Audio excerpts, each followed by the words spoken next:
Ahí está. Gracias, Rocío. Te pasaste. Voy a empezar a compartir la pantalla y les voy a pedir que me cuenten cuando puedan ver la pantalla.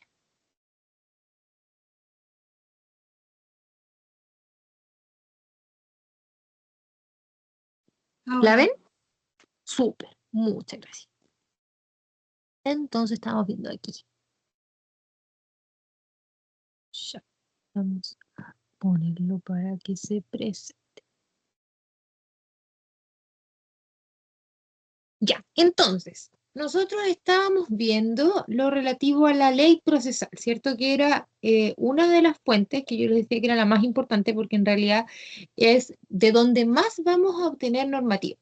Yo les contaba que en realidad en materia procesal la mayoría de las normas son fáciles de interpretar porque son bastante técnicas y bastante literales. Eh, Son normas que la mayoría de las veces no hay que complementarlas con fuentes indirectas, pero que así todas las fuentes indirectas son de suma utilidad porque en el fondo hablábamos, por ejemplo, de la jurisprudencia, decía la jurisprudencia es requete contra importante, ya que nos va a permitir muchas veces el poder fundamentar cosas que a nosotros nos interesen, ¿cierto? Pero la ley procesal es la más importante porque es de donde vamos a obtener la mayoría de las normas, ¿ya? En derecho procesal hablábamos de que la ley procesal, ¿cierto? La encontrábamos principalmente en la Constitución, ¿cierto? Y en las leyes procesales, bueno, en las normas de rango legal. ¿Cierto? Y ahí hablábamos de que existían normas que son más bien generales, como por ejemplo la normativa del juicio ordinario, y normativas especiales, cuando ya hablamos de juicios que son especialmente normados, no sé, por ejemplo, el juicio de arrendamiento, ¿cierto? Son juicios que siguen sus propias normas, no una norma común, ¿ya? Hablábamos de las características de la ley procesal, ¿cierto? Habíamos señalado que constituía derecho público, ¿cierto? ¿Por qué? Porque son normas de orden público. O sea, nosotros no las podemos modificar a nuestro arbitrio según lo que a nosotros nos interese, ¿cierto? No es como lo que pasa con la mayoría de las normas de derecho civil, ¿cierto? Que son modificables según el interés de las partes. ¿Por qué les digo la mayoría? Porque hay normas de derecho civil que no son, las personas, los particulares no podemos modificarlas. Por ejemplo, las normas de derecho de familia, las normas de derecho sucesorio. Eh, pero sí, las normas, por ejemplo, de contratos, sí podemos modificarlas. En el derecho procesal ocurre que prácticamente todas las normas de derecho procesal son de derecho público. Encontramos quizás excepciones. Hay algunos autores que señalan que estas no son excepciones como tal, sino que se ha como abierto un poquitito la posibilidad de que la autonomía de la voluntad penetre en el derecho procesal, por así decirlo, eh, pero que consideran que no es directamente una excepción. Yo en realidad sí considero que es una excepción porque son normativas que nos permiten, como yo les decía, que ingrese la autonomía de la voluntad al derecho procesal y nos permiten modificar cosas según nuestra conveniencia, ¿cierto? Teníamos dos excepciones a la característica de derecho público, ¿cierto? Que lo relativo a la prórroga de competencia, ¿cierto? Que es la posibilidad de modificar aquellas normas de competencia relativa, es decir, aquellas normas que nos van a decir cuál es el tribunal geográficamente que corresponde al conocimiento de nuestra causa, ¿cierto? Y ahí le habíamos echado una pequeña repasada a la prórroga de competencia, pero no se preocupen que lo vamos a hablar largo y tendido más adelante. Luego, la otra excepción que teníamos eran las normas de procedimiento, pero tener presente siempre que nosotros sí podemos renunciar a ciertas partes del procedimiento, sí, está en nuestro derecho. Sin embargo, no puede ser de forma anticipada, tiene que ser en el momento, ¿ya? Y obviamente no puede ser tampoco en trámites que sean esenciales de la tramitación, ¿ya? Em, Hablábamos, por ejemplo, de la posibilidad que yo tengo en un juicio de no presentar pruebas. Puedo, perfectamente.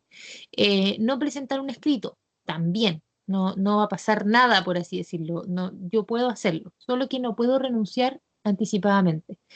¿A qué nos referimos con anticipadamente? Por ejemplo, establecer en un contrato que, si no, por ejemplo, tenemos un contrato de compra-venta, podríamos establecer que si nos vamos a juicio, el juicio no va a tener tal parte. Eso no se puede, pero sí en su momento podemos renunciar, por así decirlo. Muy importante considerar, ¿cierto?, que la finalidad de la normativa procesal es siempre la obtención de una sentencia. Nosotros siempre que concurrimos a un tribunal, ¿cierto?, que solicita, no quiero ocupar la palabra recurrimos, porque si no nos podemos limitar, ¿cierto?, gramaticalmente a lo que es un recurso. Pero siempre que nosotros vamos a un tribunal para que nos resuelva un conflicto, nuestra idea es que se dicte una sentencia, ¿ya? La sentencia es un tipo de resolución, ¿cierto?, que viene a terminar con la instancia, que vamos a ir viendo más adelante todo eso tranquilamente, así que no se preocupen. Pero las sentencias son un documento, ¿cierto?, que emana de un tribunal y que decide sobre un conflicto. Y obviamente, y lo vamos a ver ahora prontito en el siguiente Power, y la sentencia tiene que cumplir ciertas características, ¿ya? Y esas características, en el fondo, eh, cuando las cumple, se está cumpliendo, valga la redundancia, con lo que es el debido proceso, ¿ya? También hablábamos de que las leyes procesales conforman una unidad, el derecho procesal es uno, sin perjuicio de que existan distintas ramas, sin perjuicio de que existan juicios especiales, ¿cierto? El derecho procesal siempre va a ser solo uno. Y junto con ser solo uno, obviamente todos los procedimientos van a estar sujetos a los mismos principios, por ejemplo. Ah, ahí avanzó. En cuanto a la interpretación, ¿cierto? Habíamos visto de que se interpretaban de acuerdo a las normativas del Código Civil, ¿cierto? Igualmente que todas las leyes que existen en nuestro país, que se interpretan de acuerdo al artículo 19 al 24 del Código Civil. En cuanto a la integración, decíamos que siempre que tengamos alguna norma que tenga alguna laguna, esa norma va a tener que ser integrada. ¿Y cómo se hace la integración? ¿Cierto? Siempre a través de la equidad. ¿Quiénes son los encargados? Los jueces. ¿Ya? Eso es importante. Ahora, en materia procesal, honestamente no existen prácticamente lagunas legales. No, no me he encontrado en realidad con situaciones en que haya como una insuficiencia. ¿Por qué? Porque, por lo que hablábamos en la primera clase, porque el derecho procesal se ocupa tanto, tanto, tanto, que es como difícil que nos quede algo botado. Y aquí vamos a llegar, que yo les decía, esto requiere más tiempo, requiere entendimiento. Si les quedan dudas sobre esto, el martes yo les puedo hacer hasta un mapita conceptual para que lo podamos entender bien, pero que tiene que ver con la aplicación de la ley procesal. Y aquí, bueno, aquí influyen varias normativas, por ejemplo, la normativa de retroactividad de la ley de retroactividad de la ley. Es bien interesante esto porque son cosas que pueden pasar. La aplicación de la ley le vamos a estudiar respecto del tiempo, del espacio y de las personas. Cuando hablamos de las personas, nos va a aparecer una palabra que ustedes ya tienen que haber estudiado, que es lo relativo al fuero. Cuando hablamos del tiempo, nos referimos a desde cuándo y hasta cuándo una norma va a estar vigente. Y cuando hablamos del espacio, es dónde va a ser vigente mi normativa procesal. ¿Ya? Y ahí se van a tener que acordar de mí porque ahí el derecho internacional tiene sus excepciones. ¿Ya? En cuanto a la vigencia temporal, esto es bien interesante porque aquí son cambios que eventualmente alguna vez en su vida pueden vivir. Tenemos que tener presente que, al igual que todas las leyes, ¿cierto?, de nuestro ordenamiento jurídico, ¿cierto?, la ley procesal va a estar vigente desde que entra en vigor. ¿Cuándo entra en vigor una ley? A ver quién me cuenta. Cuando es publicada en el diario oficial. El diario oficial. Efectivamente, efectivamente, ¿cierto? Las leyes se promulgan y se publican. E inmediatamente cuando está publicada, ¿cierto? Se entiende que todos nosotros la conocemos. ¿Cuál es el artículo que efectúa esta presunción de conocimiento del derecho por parte de las personas que habitamos el país? ¿Se acuerdan? Eso es como de introducción al derecho, creo. El 8 del ¿Cómo? Código Civil. Efectivamente, el artículo 8 del Código Civil, ¿cierto? ¿Habrá alguna excepción? Les cuento que sí. Hay una excepción al conocimiento de la ley, hay una excepción al artículo 8 que tiene que ver con derecho tributario. Hay unas normas muy específicas de derecho tributario que como que no es que se exima a las partes de a las personas de conocerla, sino que al momento de, no sé, pues, que haya un juicio, que existe una causa, se es un poco más flexible, porque se entiende que el derecho tributario no es un derecho simple. De hecho, hasta los abogados de repente nos caemos un poco en derecho tributario y por lo mismo existe esta pequeñita excepción. Ya, lo importante que tenemos que tener presente, ¿cierto? Es que la ley, ¿cierto? Va a estar vigente y va a ser por ende obligatoria desde el momento en que ésta es promulgada y posteriormente publicada en el diario oficial. Ya. ¿Qué podría ocurrir para que yo diga que quizás esta ley va a actuar desde antes? Que eventualmente se declare que esta ley pueda ser retroactiva en algunas situaciones. Eso se tiene que declarar de forma expresa. También puede darse de que se establezca en la ley, ¿cierto? Que esta ley va a entrar en vigencia después de su publicación. También se puede, ¿ya? ¿Y hasta cuándo va a estar vigente? ¿Hasta cuándo va a ser obligatoria? Hasta que se derogue, ¿cierto? O se modifique. Hay varias formas, ¿cierto?, de derogar la ley, ¿cierto? Em, Entonces, esa es la normativa general. O sea, entendemos, la ley va a ser obligatoria desde el momento en que se publica, ¿cierto? Momento en que todos tenemos que empezar a conocer la ley. Y va a estar vigente hasta su derogación o modificación, ¿ya? A menos que en la misma ley se establezca alguna norma sobre esto. De repente ustedes se van a encontrar con leyes que tienen disposiciones transitorias. Si ustedes las leen, esas disposiciones transitorias muchas veces indican situaciones como, esta ley va a estar vigente desde tanto, tanto, tanto. Por ejemplo, hay una ley nueva que es la ley que tiene que ver con el acoso laboral, el acoso sexual y la violencia en el trabajo. Esa ley tiene disposiciones transitorias que señalan que va a estar vigente desde agosto de este año. No recuerdo la fecha exacta, pero desde agosto de este año. ¿Ya? Desde el primer. Desde el 1 de agosto. Muy bien. Ya, entonces, ¿qué vamos a tener que hacer si eventualmente hay alguna modificación legal del proceso? Por ejemplo, nosotros estamos tramitando una causa y aparece una ley nueva que va a introducir cambios en el procedimiento. ¿Qué hacemos nosotros?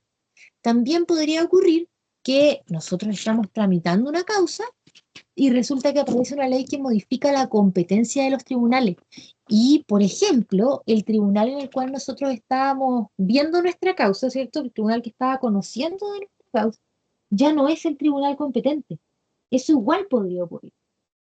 Eso es re complicado y no es tan poco común. ¿Ya? Quiero que piensen, por ejemplo, en las causas civiles, voy a poner ejemplos civiles, que se estaban tramitando cuando ocurrió la modificación, ¿cierto?, de tramitación manual, por así decirlo, o tramitación tradicional a tramitación electrónica. Hubo un cambio en el procedimiento, ¿cierto? ¿Qué pasó con todas las personas que estaban tramitando causas en ese momento, ¿cierto? Es bien interesante ahí. Mire, cuando nosotros tenemos cambios en el procedimiento, es decir, estamos tramitando una causa y nos cambiaron el procedimiento, ¿ya? Imaginémonos que estamos tramitando una causa, no sé, en materia civil y eliminaron la réplica y la dúplica. Estoy inventando. ¿Qué vamos a tener que hacer nosotros? Primero tenemos que tener presente dos principios. Cuando se dicta una ley procesal, esta inmediatamente va a regir para todos los procesos que van a iniciarse. Es decir, eso es lo más lógico, ¿cierto? Si hoy día cambia la ley, cambia el procedimiento civil, por ejemplo, si hoy día cambia el procedimiento civil y nosotros vamos a presentar una demanda pasado mañana, no, pasado mañana es domingo, no, es sábado, pero la vamos a presentar el lunes. La vamos a presentar el lunes. Obviamente nos vamos a tener que regir por la ley nueva, ¿cierto? En el fondo, la ley se publica hoy, desde hoy día, todas las causas que sean nuevas van a tener que regirse por esa ley. Entonces, va a regir de inmediato para los procedimientos que van a iniciarse, pero también para los que ya están en tramitación. Esa es la regla general. O sea, si yo estoy tramitando mi causa y me cambian el procedimiento, ¿cierto? Yo voy a tener que adecuar mi tramitación a ese nuevo procedimiento, ¿ya? Vamos a ver que hay excepciones, con calma.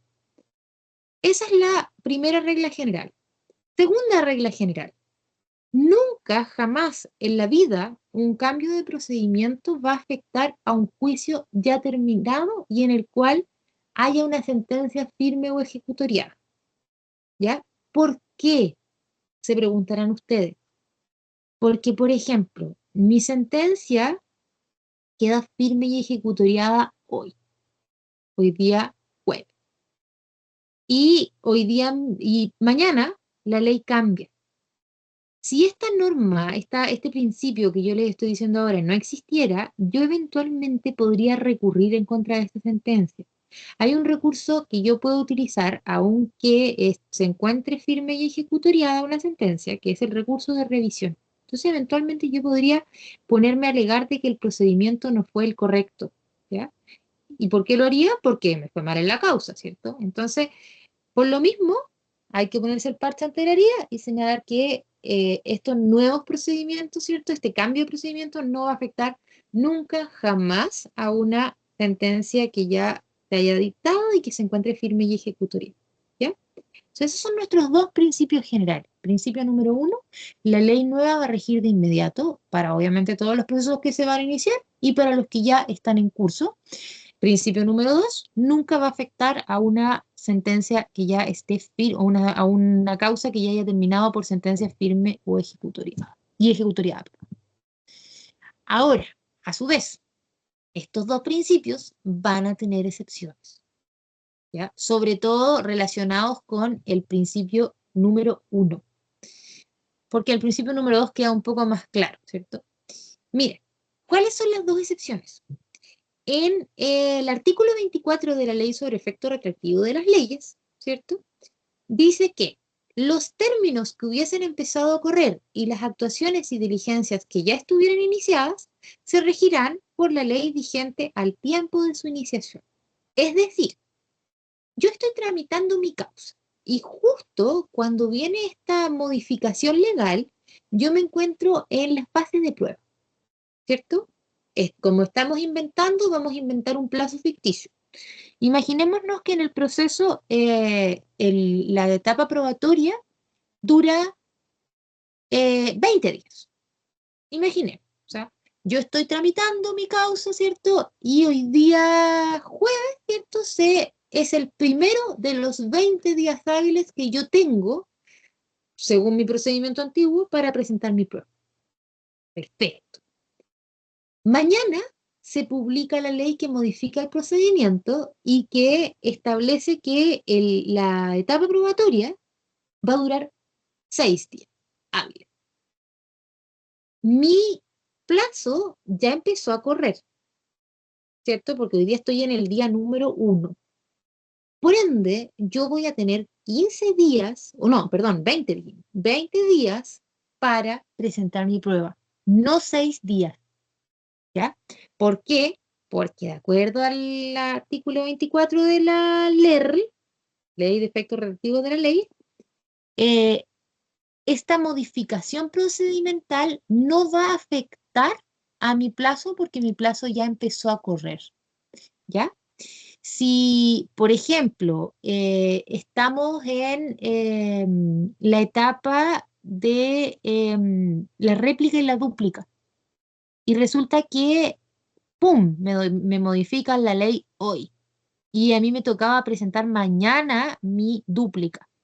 La tengo que presentar igual, porque es una diligencia que ya se inició, o sea, en el fondo es la etapa procesal en la que nos encontramos, ¿ya? Pero, por ejemplo, yo hoy día, jueves, presenté mi demanda, ¿cierto? Y mañana se modifica la ley. A ver, para que lo tengan más o menos presente. En el procedimiento ordinario, los escritos que se presentan son demanda, contestación, réplica, dúplica. ¿Ya? Estos son los escritos que se presentan en la primera fase del juicio. Ya. Si hoy día yo presento mi demanda, hoy día es jueves, ¿cierto? Y mañana se publica la ley, ¿cierto? Que modifica la tramitación y esta modificación señala de que se eliminan los trámites de réplica y dúplica y queda solamente contestación y demanda. Yo no voy a tener que presentar mi réplica porque tengo que adecuarme a este nuevo procedimiento, ¿ya? Entonces, tenemos regla general, el procedimiento se va a modificar, ¿cierto? El procedimiento que yo estoy utilizando se va a modificar.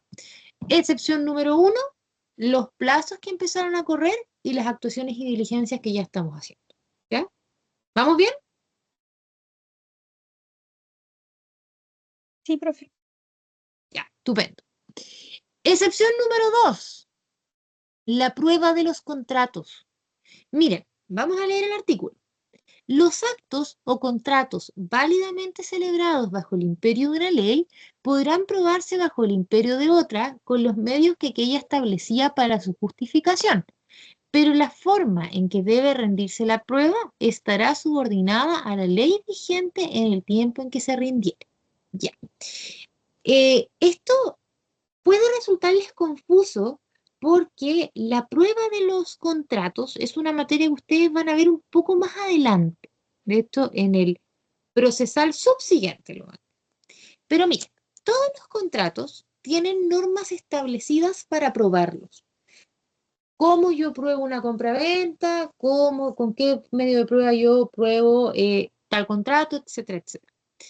Si, por ejemplo, nuestra legislación dice que las compraventas se pueden probar, ¿cierto?, con cualquier medio de prueba de los establecidos por la ley, con la excepción de que no se podrá usar testigos si el contrato tiene un valor inferior a 2 UTM, ¿ya? Si, por ejemplo, mañana se establece que la prueba de los contratos de compraventa es solamente a través de confesión judicial, como yo celebré mi contrato cuando la ley vigente decía que la prueba de los contratos era con cualquier medio de prueba, yo voy a poder probar mi contrato con cualquier medio de prueba, ¿ya?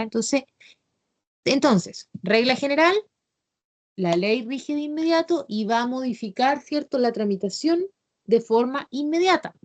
Excepciones, excepción número 1, ¿cierto?, cuando ya empiezan a correr los plazos o cuando ya se está realizando la diligencia.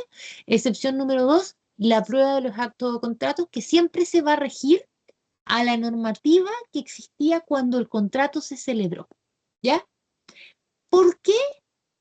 Porque, mire, esto tiene una razón como doctrinaria bien interesante.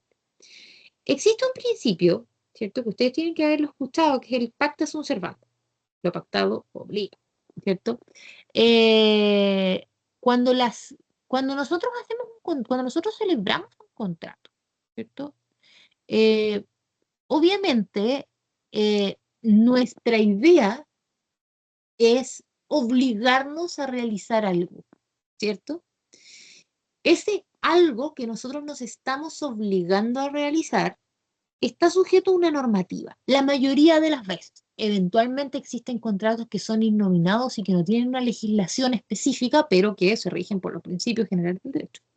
Pero, por ejemplo, si nosotros celebramos una compraventa, nosotros estamos manifestando nuestra intención, ¿cierto?, de obligarnos a un contrato, ¿cierto?, de acuerdo a la normativa que está vigente en ese momento. Entonces, si a nosotros nos cambian alguna normativa relativa a nuestro contrato, claro, se nos va un poco a las pailas nuestro pacta sunt servanda. Entonces, por lo mismo se establece que si eventualmente la normativa nueva nos viene a modificar, ¿cierto?,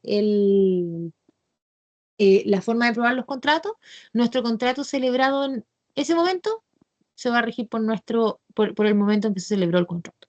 ¿Ya? Entonces, en resumen, cuando tenemos una nueva ley que introduce cambios en el procedimiento, la regla general es que va a empezar a regir de inmediato y que nunca va a afectar a una sentencia que ya se encuentre firme o ejecutoriada. Pero tenemos dos excepciones, que son los plazos que empezaron a correr, ¿cierto? Las diligencias que ya se iniciaron y los contratos que se prueban de acuerdo a la forma en que estaba establecido al momento de celebrarse el contrato. ¿Sí? ¿Estamos bien? Sí, profe. Ya, estupendo. Ahora, ¿qué va a pasar cuando la ley introduce cambios de competencia en el tribunal? Y aquí no hay una respuesta clara, ya que hay una discusión doctrinaria que se mantiene hasta el día de hoy. ¿En qué se traduce esto? Ejemplo, yo estoy tramitando, y esto es algo que tiene que haber ocurrido, estoy tramitando una causa en un tribunal civil, ¿cierto? Y aparece un tribunal especializado que me dice que ahora ese es el tribunal competente para ver mi causa. Ejemplo, familia.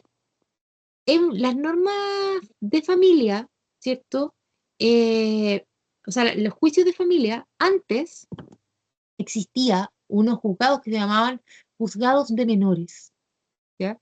E incluso había algunas causas que se veían, era competente el tribunal civil. Entonces, ejemplo, pensemos en una nulidad de matrimonio. No, que siempre no existían los divorcios. Una nulidad de matrimonio, ¿ya? Yo estaba tramitando mi nulidad de matrimonio, ¿cierto?, en un tribunal civil. Y catapum que inventaron los tribunales de familia. ¿Qué hago? O sea, mi tribunal, donde yo estoy tramitando, dejó de ser competente. Rayos, ¿qué hago? ¿Pesco todas mis cosas y me cambio de tribunal? ¿O lo sigo viendo ahí porque en realidad la causa ya está metida ahí, está erradicada? La palabra que vamos a empezar a usar. Aquí no hay una respuesta unánime, ¿cierto? Hay opiniones divididas. Hay autores que señalan que hay que seguir viendo la causa en el mismo tribunal en el que se inició. Déjenme decirles que esta es la opinión más aceptada. O sea, si yo ya empecé a ver mi causa ahí, en realidad lo más lógico es que yo siga viendo mi causa ahí, ¿cierto? En relación con varios igual principios que existen en derecho procesal, por ejemplo, que los jueces tienen que conocer cierto de las causas así como de forma continua, po. No vamos a decir, ya cambiamos juez. Y además, por algo, un principio que ustedes tienen que haber estudiado. Y los que son nuevos, no. Pero los que ya han tenido aproximaciones con el ramo, tienen que haberlo escuchado, que es la famosa radicación, ¿cierto? Acuérdense ustedes que cuando un tribunal, ¿cierto?, inicia el conocimiento de una causa, esta causa queda radicada en ese tribunal y no se va a cambiar de tribunal, ¿ya? Entonces, por lo mismo, se entiende que esta postura es la más adecuada, es decir, que si ya empezó a verlo este tribunal, aquí nos quedamos, no nos movemos de aquí, ¿ya? Es como lo más lógico. Sin embargo, la doctrina contraria es un poco más moderna e igualmente tiene buenos argumentos, eso es innegable. porque se refiere a que, bueno, de partida tenemos que tener presente en que en Chile las leyes se derogan las unas a otras. Si yo digo que hay una ley que dice que todos tenemos que vestirnos de rojo los días viernes, y después se dicta una ley que dice que todos tenemos que vestirnos de verde los días viernes, ¿cierto? Esa ley está derogando a la anterior. Entonces, entendiendo eso, claro, o sea, si una ley viene a cambiar la competencia de un tribunal, está derogando la ley anterior que le daba la competencia al tribunal que lo empezó a conocer, ¿cierto? Entonces, por eso mismo habría que cambiarlo de tribunal, ¿cierto? También se basa en el artículo 19, número 3, inciso cuarto, ¿ya? ¿En qué sentido? Porque el artículo 19, número 3, inciso cuarto, es aquel que señala de que todas las personas tenemos esta garantía constitucional, que es poder recurrir a un tribunal que sea competente y que esté previamente instalado. Si nosotros empezamos a desgranar esto que yo les dije, el tribunal ya no es competente, ¿cierto? Porque la competencia cambió de acuerdo a la ley. Entonces, por lo mismo, se entiende que debería cambiarse de tribunal. Como les digo, son dos posiciones contrarias.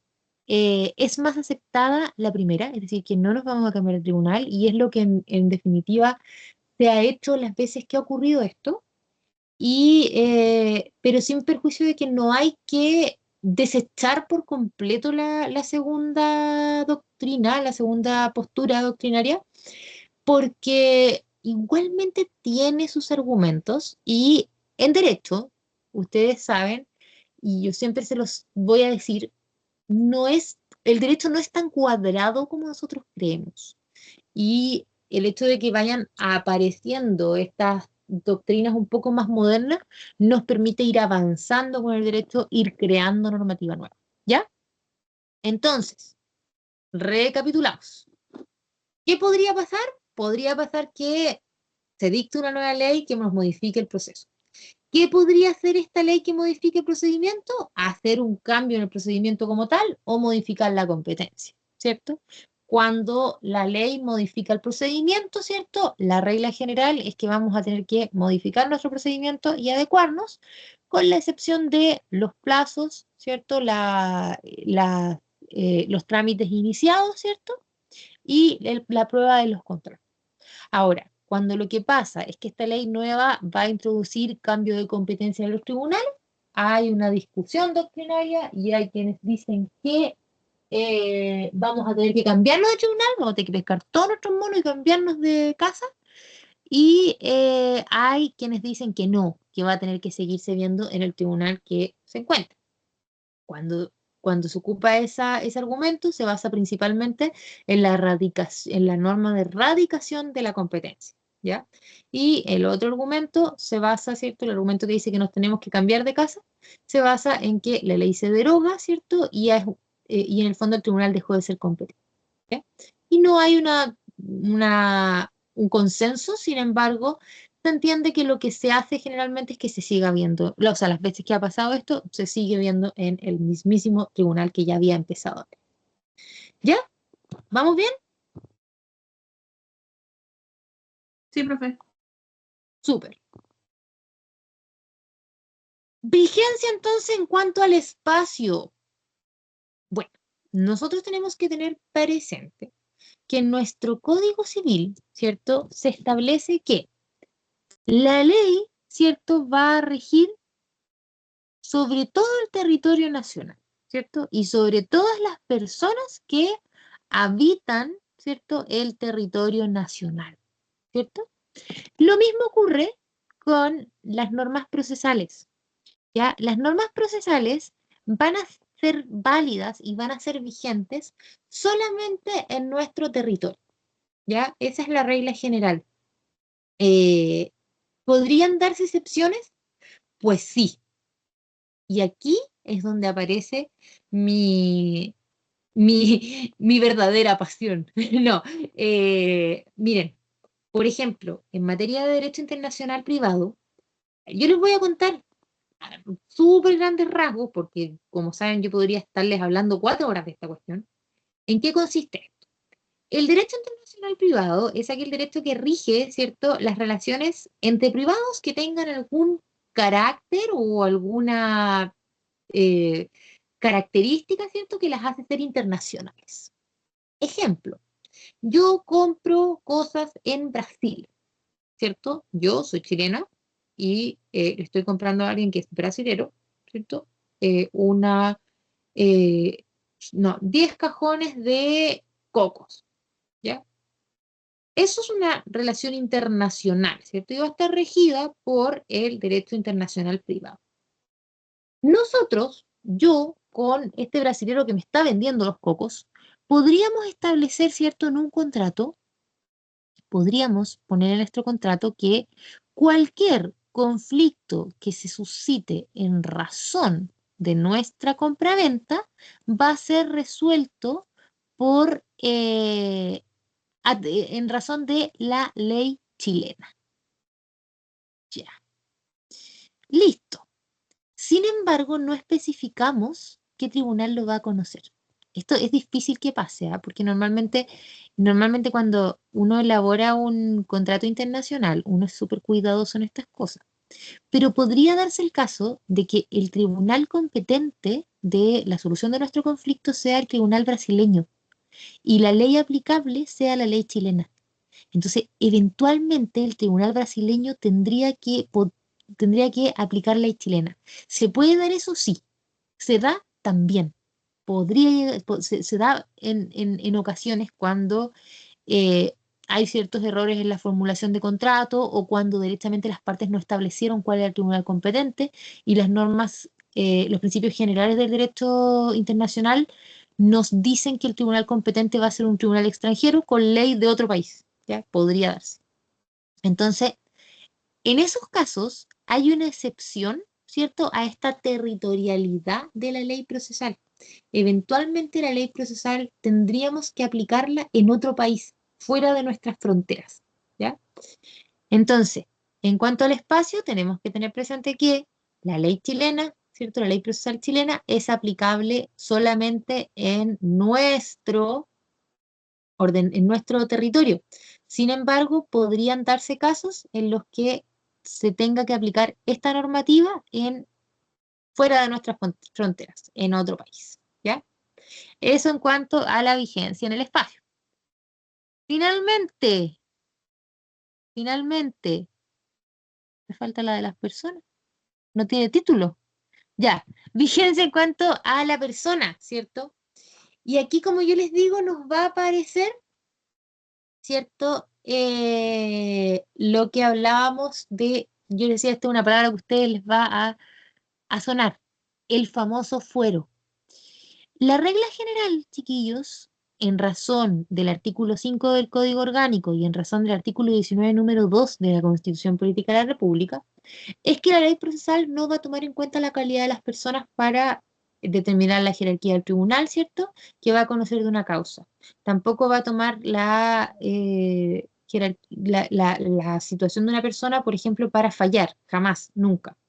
Pero en cuanto a la determinación de la competencia del tribunal, la regla general es esa, ¿cierto? ¿Por qué? Porque el artículo 5, ¿cierto?, dice, a los tribunales mencionados en este artículo corresponderá el conocimiento de todos los asuntos judiciales que se promuevan en el orden temporal dentro del territorio de la República, cualquiera sea su naturaleza y la calidad de las personas en que en ellos intervengan. A su vez, como yo les digo, también esto está influenciado por el 19, número 2, que es el que establece la igualdad ante la ley. Y además también podríamos reconocer, que lo vamos a ver ahora mismo, en el artículo 19, número 3, que todas las personas somos iguales ante la ley, ante un procedimiento. Sin embargo, existe una excepción, y esa excepción es el famoso fuero. En algunos casos, hay personas que están, ¿cierto?, revestidas de alguna calidad o de alguna dignidad especial. Esas personas muchas veces, no, esas personas siempre, ¿cierto?, gozan de fuero cuando están dentro del listado de las personas que gozan de fuero, ¿cierto? ¿En qué consiste el fuero? El fuero tenemos que siempre entender que es un beneficio no para la persona que está revestida de esta dignidad, por así decirlo, sino para la contraparte.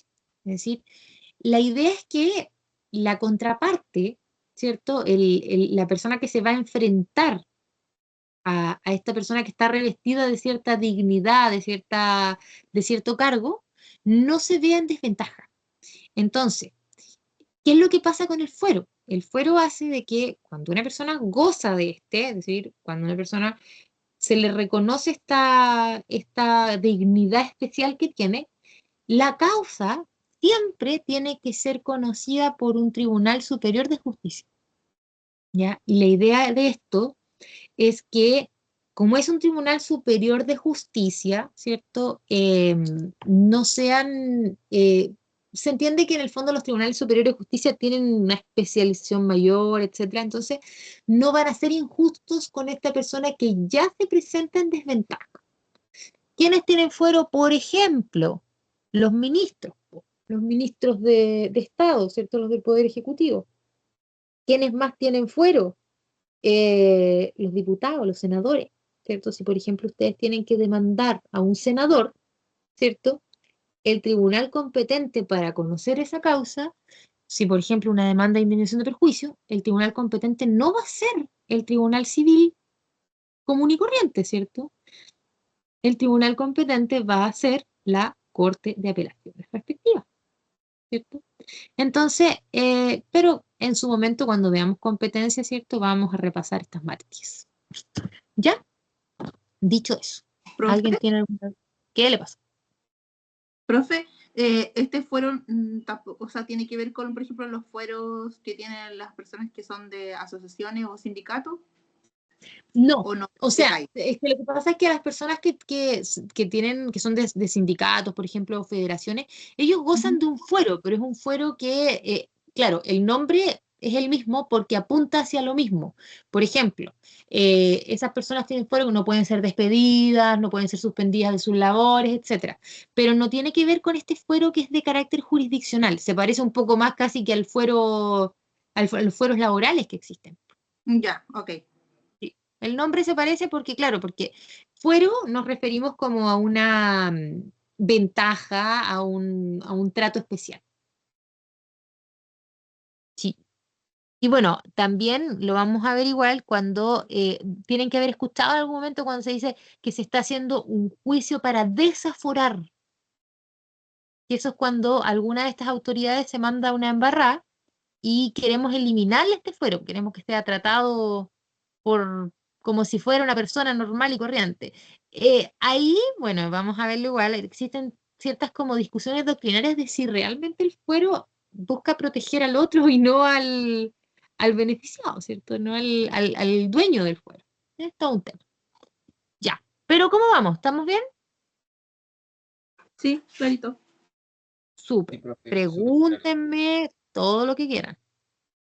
¿A dónde he dejado el otro power? Aquí está.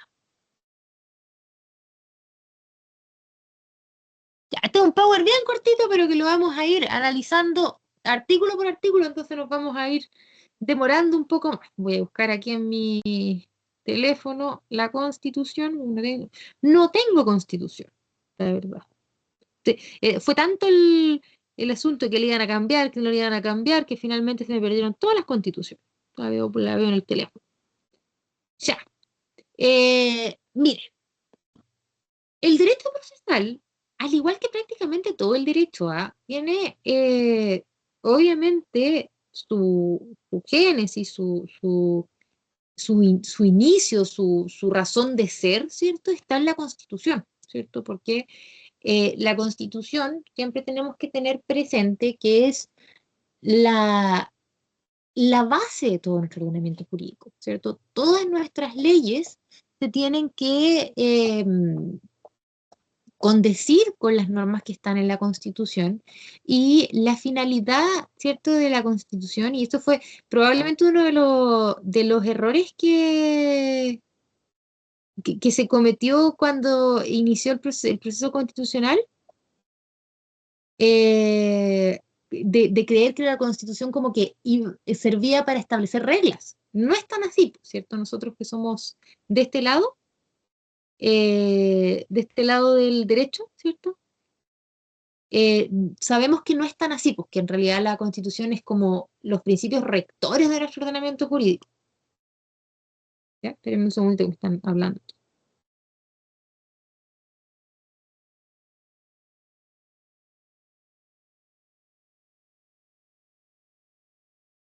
Ya. Perdí la Constitución. Ya. Está, lo pillé. Mire, en el caso del derecho procesal, nosotros nos vamos a encontrar con hartas normas que están en la Constitución y que nos indican ciertos principios, que nos indican ciertas cosillas que están muy relacionadas con el derecho procesal y que en el fondo son bases para todas las otras normas, como yo les digo, son bases para todas las otras normas de derecho procesal.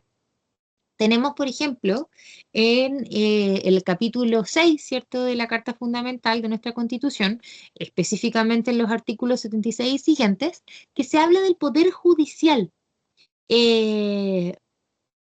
Aquí nos encontramos principalmente con tres cosas en estos artículos, que los vamos a ir desglosando de a poco. Pero en términos generales, las ideas son las siguientes. Primero, jerarquía de la Corte Suprema. Súper importante, ¿sí? Saber que existe un tribunal superior, que es la Corte Suprema, ¿cierto? Y que dentro de las funciones que tiene está el supervigilar a las otras, en el fondo, a todos los otros tribunales. En el fondo, la Corte Suprema es como el jefe de los tribunales, por así decirlo. También, súper importante, y esto pregunta de prueba, ¿cierto? Que se reconoce, ¿cierto?, la función jurisdiccional en la Constitución. Es decir, la jurisdicción está reconocida y más aún reconocida y definida, ¿cierto?, en la Constitución política. ¿Ya? Eso es muy importante. Y también, en tercer lugar, lo otro que encontramos en este artículo, en estos artículos, perdón, en este capítulo, son los principios básicos de la organización jurisdiccional, ¿cierto?, de la organización judicial, que son la independencia, la legalidad, la responsabilidad y la inamovilidad, ¿ya? Que son bases del ejercicio de la jurisdicción, que igual las vamos a revisar y hoy día las vamos a echar una miradita. Pero si nos vamos al artículo 76, que aún no logro llegar, mire, 76, dice: la facultad de conocer de las causas civiles y criminales, de resolverlas y de hacer ejecutar los juzgados, pertenece exclusivamente, ¿cierto?, a los tribunales establecidos por la ley. Vamos a ver que la facultad que dice aquí, que las primeras dos palabras, son cuestionables. Cuando veamos el concepto de jurisdicción nos vamos a dar cuenta que la jurisdicción no es una facultad, ¿cierto? Porque no es una opción, es obligación, ¿cierto? Ni el presidente de la República ni el Congreso pueden en caso alguno ejercer funciones judiciales, abocarse a causas pendientes, revisar los fundamentos o contenido de sus resoluciones y hacer revivir procesos fenecidos, o sea, procesos muertos. Eso tiene que ver con la independencia, con el principio de independencia. Reclamada, lo que lo vamos a ver cuando veamos los bases de ejercicio de la jurisdicción. Reclamada su intervención en forma legal y en los negocios de su competencia, no podrán excusarse de ejercer su autoridad ni aún por falta de ley que resuelva la contienda o asunto sometido a su decisión. ¿Cómo se llama eso que yo le acabo de leer?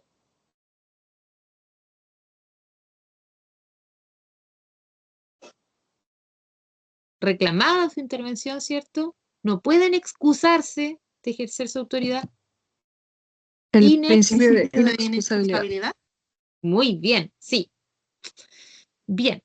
Para hacer ejecutar sus resoluciones y practicar o hacer practicar los actos de instrucción que determine la ley, los tribunales ordinarios de justicia, los especiales que integran el Poder Judicial, podrán impartir, órdenes directas a la fuerza pública o ejercer los medios de acción conducentes de que dispusieren, los demás tribunales lo harán en forma que la ley determine. Esto tiene que ver con la ejecución, con la parte de ejecución de la sentencia. La autoridad requerida deberá cumplir, ¿cierto?, sin más trámites. Ya, está. Luego, nos encontramos con el principio de legalidad o la base jurisdiccional de la legalidad.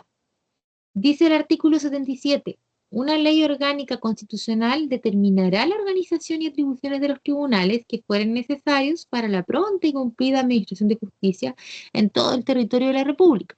La misma ley señalará las calidades que respectivamente deban tener los jueces, el número de años que deban haber ejercido la profesión de abogado, etcétera, etcétera. ¿Cuál es esta ley orgánica constitucional que habla del artículo 77? ¿Se les ocurre? Es un librito que ustedes deberían tener. ¿El COD? El COD, pues. El mismísimo COD. La ley orgánica constitucional, ¿cierto? Relativa a la organización y atribución de los tribunales. Me apareció el aviso de ¿cómo se llama esa actualización? Relativa a la organización y atribución de los tribunales, solo podrá ser modificada oyendo previamente. Bueno, ahí se habla de cómo se modifica el COD, ¿ya?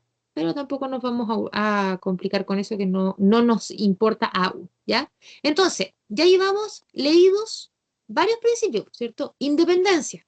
En el artículo 76 se habla de que en el fondo el Poder Judicial no puede ser influenciado por otros poderes del Estado. Eso es algo que se ha criticado bastante. Y cuando veamos el avance jurisdiccional de la independencia, yo les voy a explicar eso con más detalle. Pero en el fondo, ¿por qué se critica que en realidad el Poder Judicial no es un poder del Estado independiente?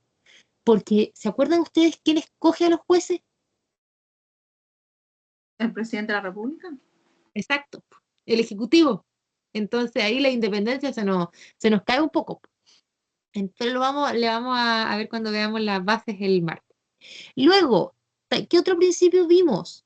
El de legalidad, artículo 77, ¿cierto? Dice que la organización de los tribunales, ¿cierto? En el fondo nuestra jurisdicción completa, nuestra competencia tiene que estar regida por una ley orgánica constitucional, ¿cierto? Que son unas leyes de un rango especial y que va a tener que establecer cuáles tribunales existen, cómo funcionan, dónde están ubicados, todo eso que nosotros vamos a estudiar este trimestre, perdón.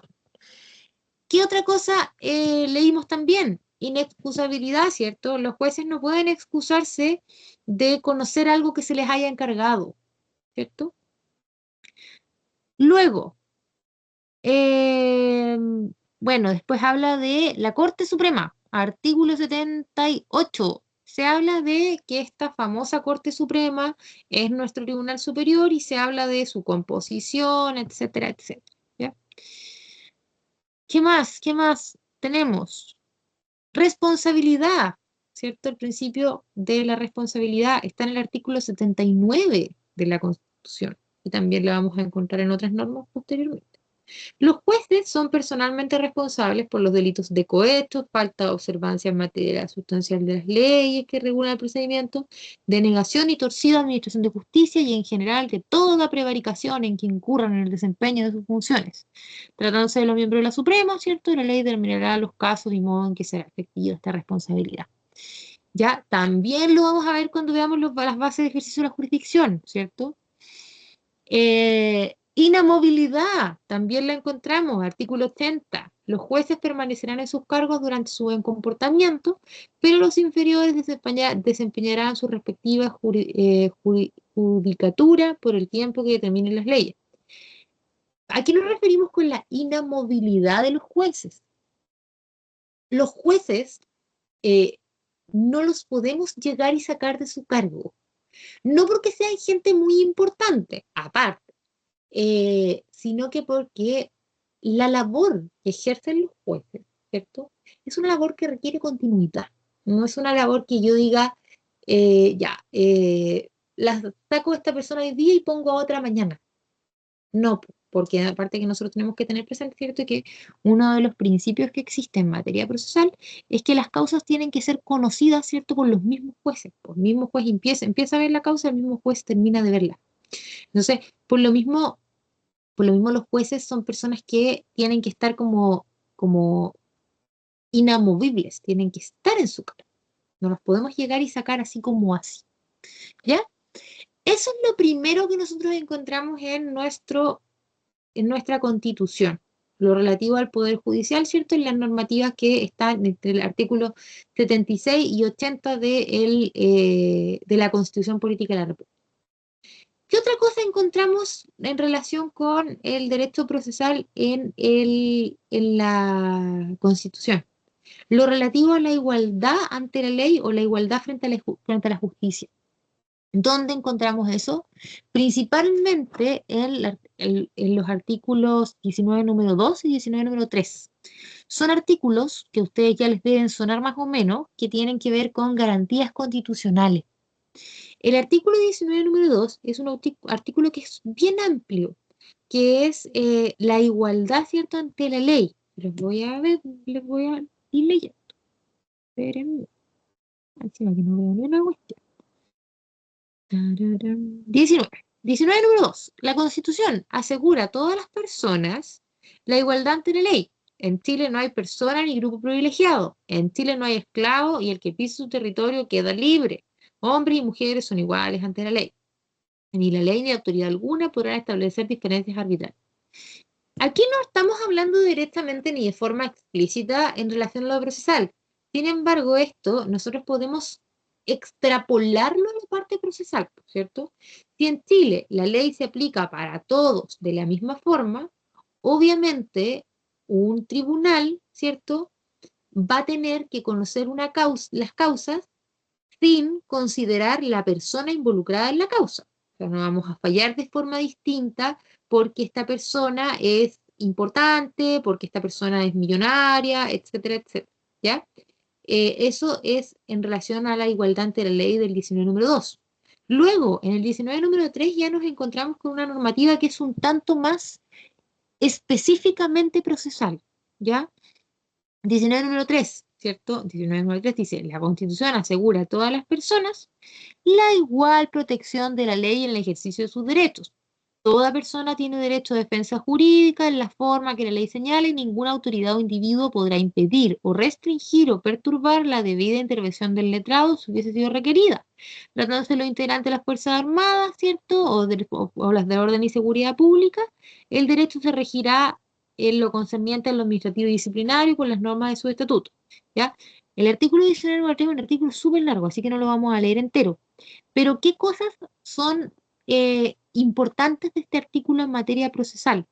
Por ejemplo, en el inciso cuarto, nadie podrá hacer, cuarto es cierto, 1, 2, 3, 4, sí. 19 número 4, número 3, inciso cuarto, perdón. Nadie podrá ser juzgado por comisiones especiales, sino por el tribunal que señala la ley y que se haya establecido por esta con anterioridad a la perpetración del hecho. Es decir, las personas no podemos ser juzgadas por tribunales que no existen, y aquí está lo que hablábamos delante, por tribunales que no existan en el momento de haberse cometido los hechos, ¿cierto? También toda sentencia tiene que fundarse en un proceso previo, ¿cierto? La ley no puede presumir las responsabilidades, ¿cierto? Etcétera, etcétera. En el fondo, el artículo 19, número 3, es una garantía constitucional, ¿cierto?, que especifica ciertas garantías en el orden procesal.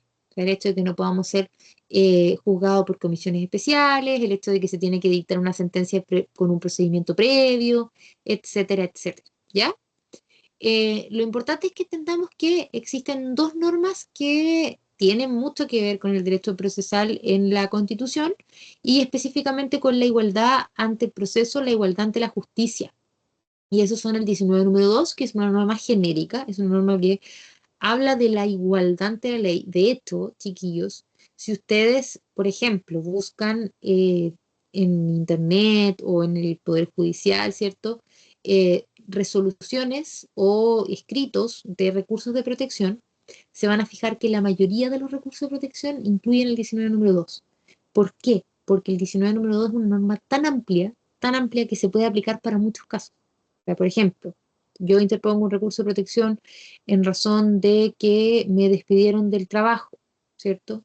Voy a basarme, me despido del trabajo de una forma injusta, etcétera, etcétera, y no sé, tuve un problema con el jefe, yo estaba sindicalizada, qué sé yo. Sí. 19 número 7, voy a tener que utilizar e igualmente voy a poder poner el 19 número 2, porque no me están tratando de forma igual, de forma justa, ¿ya? Entonces, por eso el 19 número 2 igual se incluye acá, ¿ya?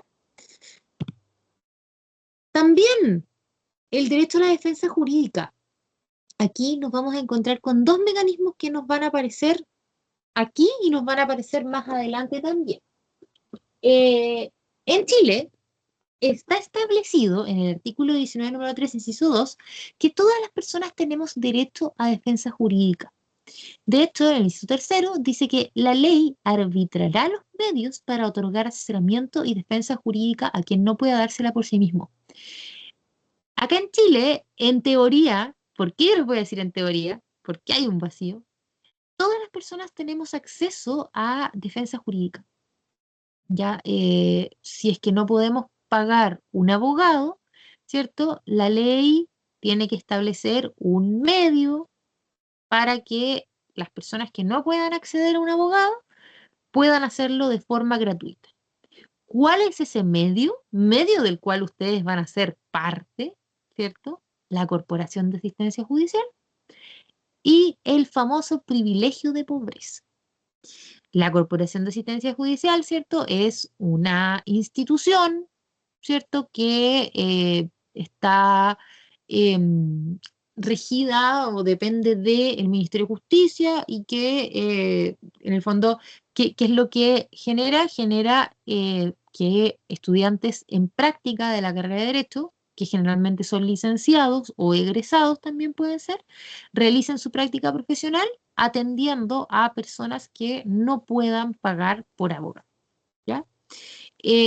También existe el famoso privilegio de pobreza, en donde aparece una figura que no a todos les ha tocado ese premiado, a mí al menos nunca me tocó, pero conozco gente a la que sí le tocó, que es el famoso abogado de turno.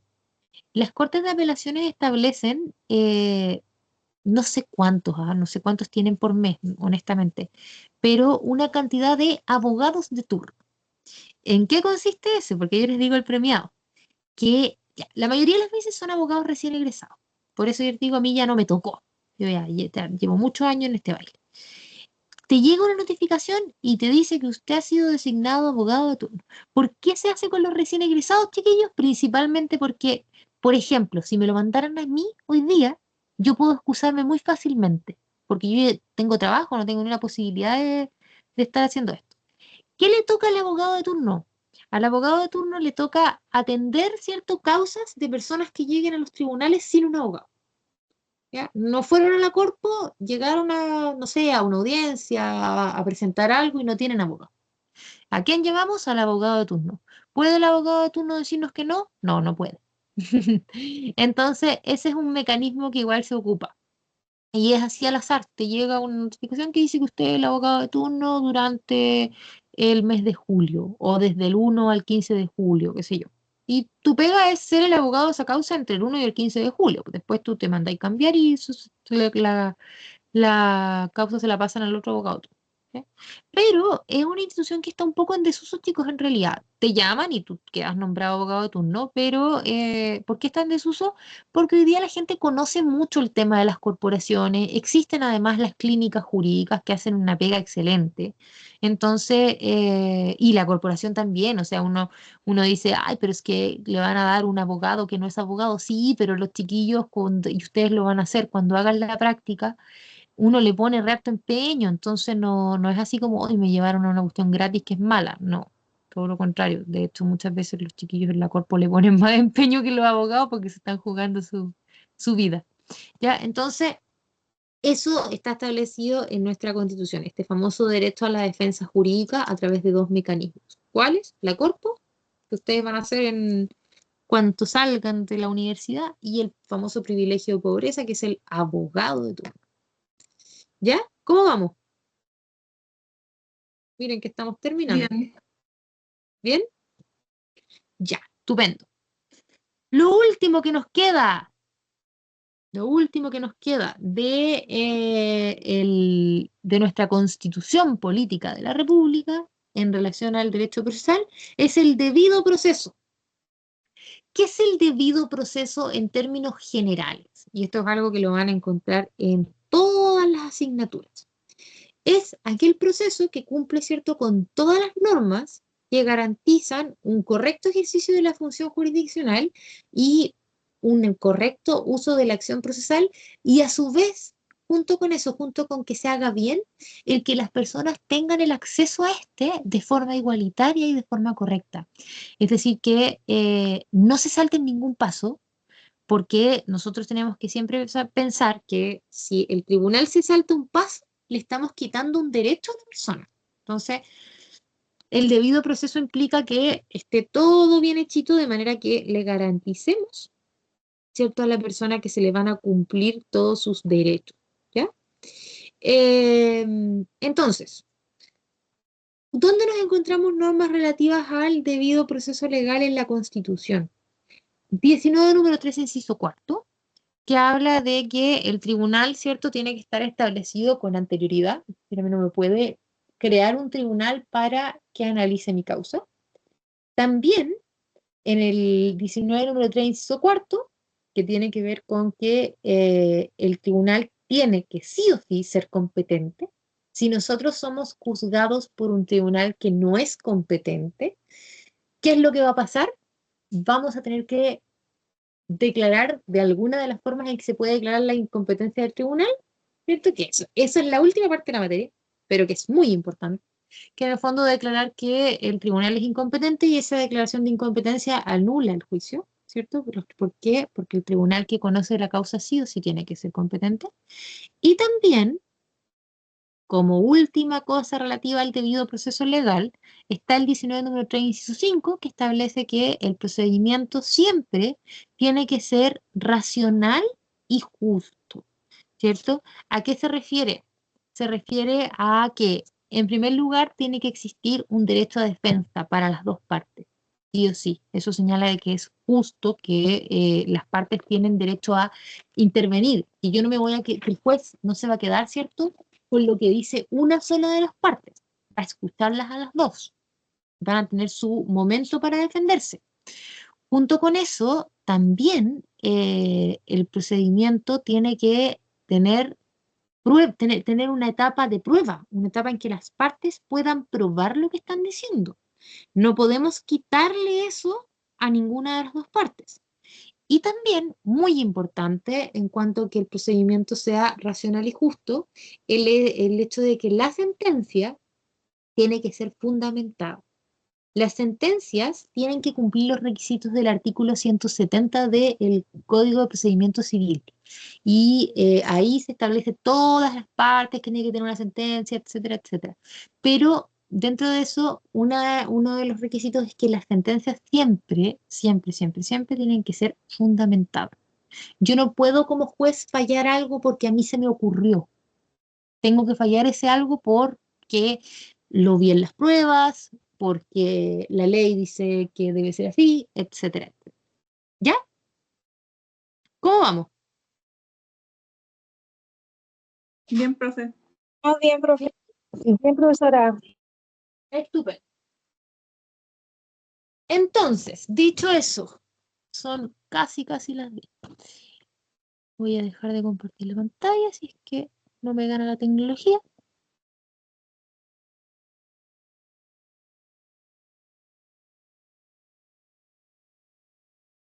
Dejar de compartir. Ahí está. Dicho eso, les consulto. ¿Alguien tiene alguna pregunta, alguna cosa que decir, algún reclamo?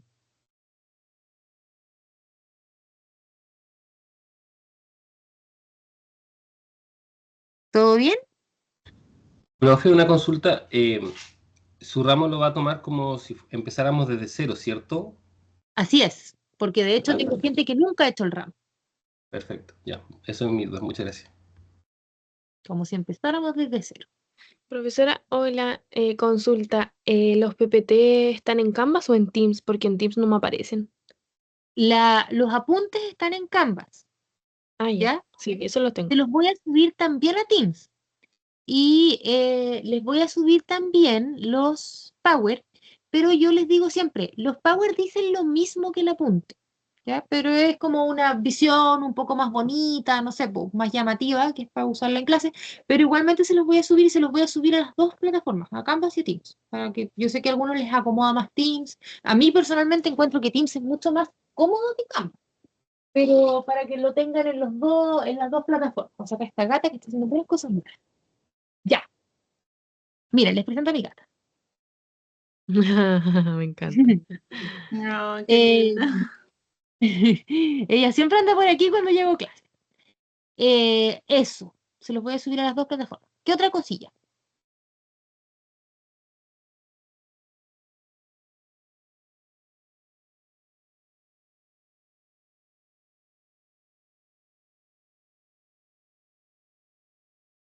¿Nada más?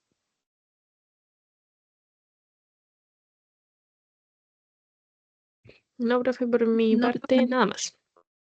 Ya, súper. Entonces, péguenle una mirada a la materia y si les queda alguna duda, el martes revisamos las dudas que les quedan. ¿Ya? Ya, profe, muchas gracias. Ya, chicos. Que gracias, tengan profe. buen fin de semana, cuídense, estudien, etcétera. Gracias, Gracias, Gracias. profe, que esté Igual. bien. Gracias, profe. Chao. Que estén súper, Chao. cuídense. Chao, chao. Tenemos aquí, Mireita.